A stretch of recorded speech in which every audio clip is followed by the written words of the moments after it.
time for change in two ways at West Ham United. The first way is to stop playing Antonio up front. It's not working at the moment. It's just not working. 1 goal in 13 games for our striker. He's bang out of form, and that goes for any striker in the Premier League. You've scored 1 goal in 13 games, you are out of form. It doesn't matter whether you play for Burnley, Newcastle, Norwich, or at the other end of the table, you're playing for Liverpool, Chelsea, or Man City. Not that they play with a striker, but if you've got 1 goal in 13, you're out of form. Simple as that in terms of goal scoring. Of course, you can contribute in other ways. You might be getting assists. You might be pivotal to the way the team plays. The team are winning games anyway, regardless of your goal drought. But that's not the case at West Ham. We aren't winning games. And Antonio isn't playing well up front. He's out of form completely at the moment. And it happens. It happens, okay? Every player is going to be out of form. Jarlath Bowen will be out of form eventually. Fornals and Ben Lama are currently also out of form. You could argue that Souček isn't at his best as yet, but was out of form certainly at the start of the season. It's going to happen. It's okay. It's fine. Antonio being out of form is fine. It's not an issue. And this video isn't necessarily a criticism of Antonio per se. It's more about the decision to keep playing Michail Antonio, in particular last night, because I don't think he had a very good game last night. And when Antonio doesn't play well, it impacts the rest of the team. Our whole tactics, our system, the way that we play relies on a good performance from Antonio. And like I said, in the last 18 months or something, he has been performing, and he has been performing well. He's been brilliant as a makeshift striker. You know, at one point I actually thought he looked like a striker in the Premier League, and I still believe that he looked like a striker. But at the minute, he isn't. He's not performing really well. But this is my frustration last night. It wasn't necessarily with Antonio's performance. Of course, I had a frustration with it like everybody else did. But my frustration was that we played him. Because if it was a one-off last night, you would just sort of draw a line under it and you move on to the game on Saturday. But it's not. It's not. You know, since his international break, he hasn't played very well. He's had moments and spells against Liverpool, Villa, Chelsea. He's had good periods of play where actually you got glimpses of Antonio from the last 18 months. They've been few and far between and not enough, and it's impacting the team's performance. And we're struggling with Antonio up front. As simple as that, as far as I'm concerned. And he needs taken out of the striker role. And the funny thing is, I'm not even using the words dropped, because I don't necessarily think he shouldn't start, just not as a striker anymore. I didn't think he looked that bad in the second half last night. He got moved to the right wing, then he was a makeshift right back for a little while Ashby got ready, then he come on. I thought he looked okay in those positions. It's up front that I've got an issue with him, and he needs taken away from that striker's role, and we need to try something different. And I know we don't have another striker, but again, this goes back to the summer recruitment. This goes back to January. In January, we sold Sebastian Haller. We knew what the plan was then. Well, it was to go with Antonio and only Antonio. Lingard came in. He provided goals and assists, and that sort of created a distraction, if you like, the fact that we only had one striker, because Lingard was doing it. And when other players in the team step up, it's fine. You don't need, like I said at the start, you get away with your striker not scoring goals, providing you're winning games. We were winning games, so we got away with it. Say that, Antonio still chipped in towards the end of last season when Lingard was here anyway. But this season, we haven't replaced Sebastian Haller, and we haven't replaced Jesse Lingard. Therefore, so the dominoes are falling, the domino effect's happening, and the fourth or fifth domino along is Michail Antonio not playing well. That's falling down now, and it's a case of what we're going to do to stop the rest collapsing. The answer is we don't have an answer. And this is what I can't comprehend, because when the summer transfer window came round, everyone knew we needed another striker. Everybody did. And we made a decision not to go with it. And yes, I know the manager said there wasn't an adequate striker available. There wasn't a striker that was like Antonio. There wasn't a striker that was affordable. Well, rubbish, okay? Because there's examples in the summer when you argue as a mouthy Scotsman on the webcam that we need a second striker. Sometimes someone will say, who? What striker? Well, I don't know. I'm not a football scout. It's not my job to know which strikers are available. Okay, it's not my job. I'm just a mouthy Scotsman on the webcam. However, with hindsight, I can look back now at the summer transfer window and say, well, actually, these players were available. I did a video about it earlier, a month ago maybe, of strikers we were linked to, how they're getting on at their new clubs, and there's been some poor ones like Rondon. There's also been some good ones, and the one that sort of I look at the most and think, well, him is Broja at Southampton. He's still performing. He's another goal last night, a loan move, so the financial commitment was pretty low as well. We've got Huang, who we were linked with, has gone to Wolves, looked good there. So there were players available, but for whatever reason, we decided that they weren't right for West Ham. That's fine. But I don't believe that there was nobody available that didn't suit West Ham and was affordable. There was, we just didn't know about them, or we made a decision not to go for them. And for whatever reason, that's happened. So either A, the manager's got it wrong, B, the chairman's not provided the manager with enough funds, or C, the scouting department, the recruitment department of the club, which has been added to since the summer transfer window, but at the time it wasn't adequate. Maybe a combination of two of those, or perhaps all three, but for whatever reason, as soon as that window shut, we knew the score. We knew we had Antonio. That's it.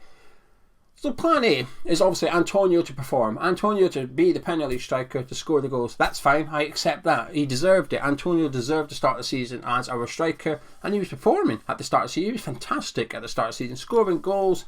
He was just unplayable up front. Brilliant. But then when the poor performances creep in, the goals dry up a little bit, it's time to turn to plan B. Well, what is plan B? It's to stick with Michail Antonio and hope he comes good. Right, okay, we've now seen plan B hasn't worked, so what is plan C? And I was hoping that we were going to see something different last night at the Emirates. I was hoping that Moyes would have tried something. Now, I know you're thinking, what? I don't know. Giant De Bruyne up front and maybe put that guy that we spent 27 million on in place of Antonio and put Vlasic in Bowen's position, move Bowen up front. Something. Try something. Let's see something different. Let's see evidence of plan C, essentially. We did. We saw evidence of plan C. Stick with Antonio and hope he upgrades himself to a plan A or a plan B. It didn't work. And I feel a bit sorry for Antonio last night. I felt a bit sorry for him because a lot of the frustration with the fan base was pointed towards Michail, and I understand why. He didn't play well. In the first half in particular, we struggled to keep the ball, and when we did and we got to Antonio, he wasted it. At one point he went on a dribble, ran in trouble and got tackled easily. On another one, he was free down the right hand side and lofted it into Ramsdale's hands, nowhere near a West Ham opponent. There was another occasion where we broke and we nicked off of Ben White. Fornals was running, Lanzini was running, Soufal was in acres of space down the right. Antonio noticed him. It was a simple enough pass. He somehow managed to get it wrong. Kieran Tierney nipped in and took it. It was a poor performance from Antonio.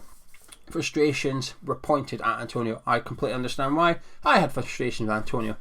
But my bigger frustration was with the decision to play Michail Antonio up front. And this is the problem. This is the problem. It's not that Antonio's out of form. That can be rectified. Like I said, at some point we will probably see him up front again. He'll score goals again and he'll look like a striker again. But at the minute he does not, and it needs fixed, and it needs fixed ASAP because it's costing us goals, which is costing us points. Not good.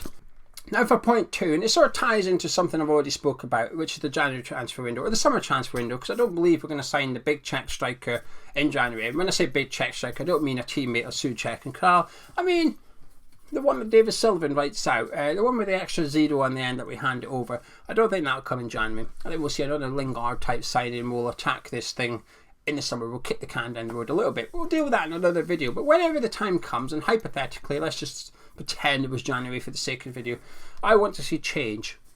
Now when I did this thumbnail, or Charlie did this thumbnail, I told him what I wanted. I said get Antonio at the front and behind him either have Allaire or Chicharito or Markovic, because this is where I want change. I want to see us sign a striker, and I mean a proper striker.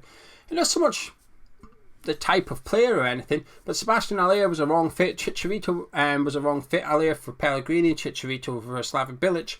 So whoever it is next has to be the right fit for David Moyes. And I don't want to see wingers up front anymore. No more Antonio shoehorned up there, Markovic, because it works. Markovic worked for a certain period of time. Antonio has worked for a longer period of time. But now I just want to see a proper striker. A guy who's played striker his whole career. That's what I want. It doesn't sound too much to ask, does it? But I want to see somebody that's good enough to come in and nick Antonio's spot. Someone that's good enough to come in and put Antonio on the bench or onto the right wing through ability and through merit as well. Because that's what we want. Whenever you go after someone in the transfer window, they've got to be good enough to replace the guy in the starting 11. The perfect example is at West Ham. That was in the summer. Last season, Albon had a good season. Dawson had a good season. As a partnership, they had a good season. But in the summer, David Moyes said, I'm upgrading Craig Dawson. Went out, got Kurt Zouma, bang. Dawson on the bench. Zouma goes in on ability. He had to wait a few weeks, get there on merit kind of thing. But it was perfect. The transfer was perfect. The upgrade was perfect. Well done, Moyes. Great signing. Dawson's on the bench. And then, in turn, you upgrade the bench. The bench has got stronger because you've now got Craig Dawson on there. Sorted.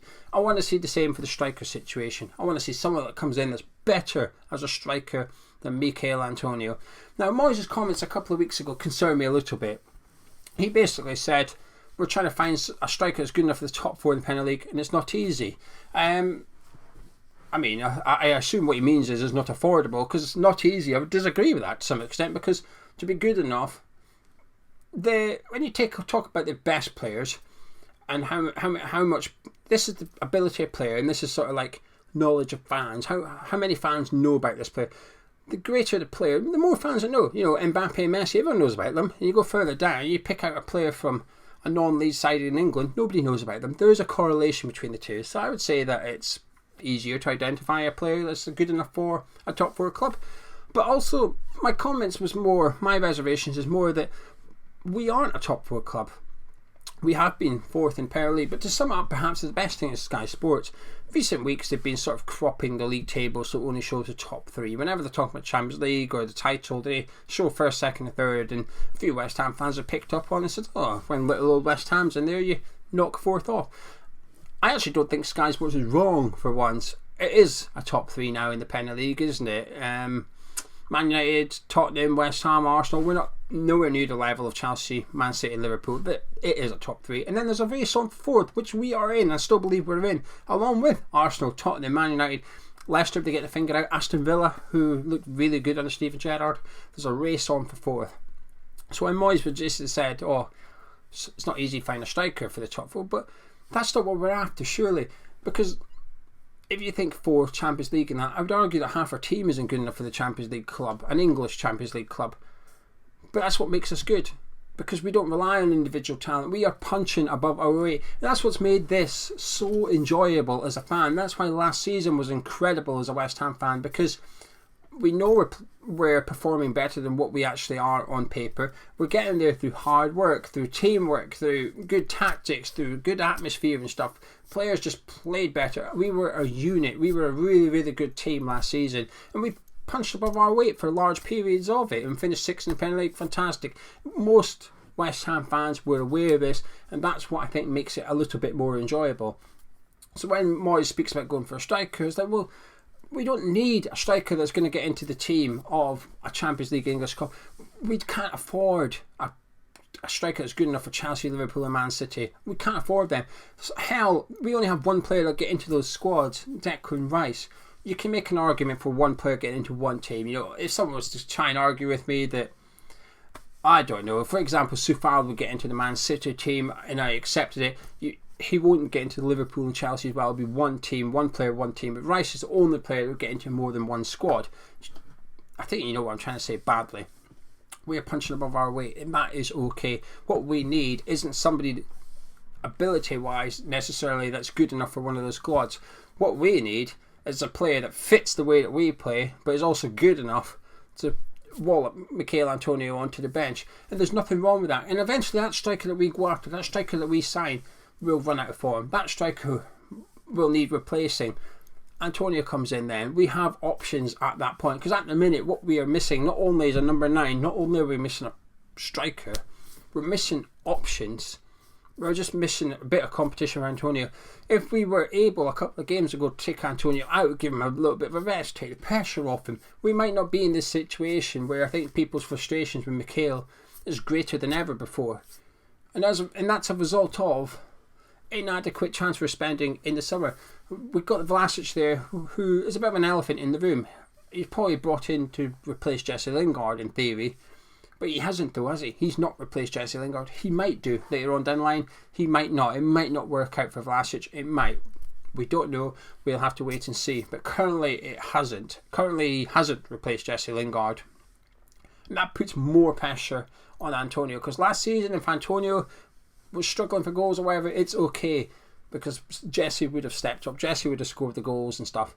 We don't have Jesse, And at the minute, we don't have Michail Antonio up front either. He's there, but he's not in form. And also, what we don't have is options on the bench. It's time for change. Time to get him out of the team for now. But it's also time to go about our business in the transfer window and make sure that we've got a striker at West Ham good enough to keep Antonio out of the team, good enough to score goals, and good enough to keep West Ham in the race for the top 4.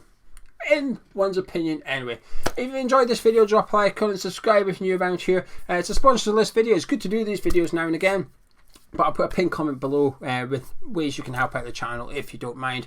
The Norwich preview will be up later tonight. I'll catch you in a bit.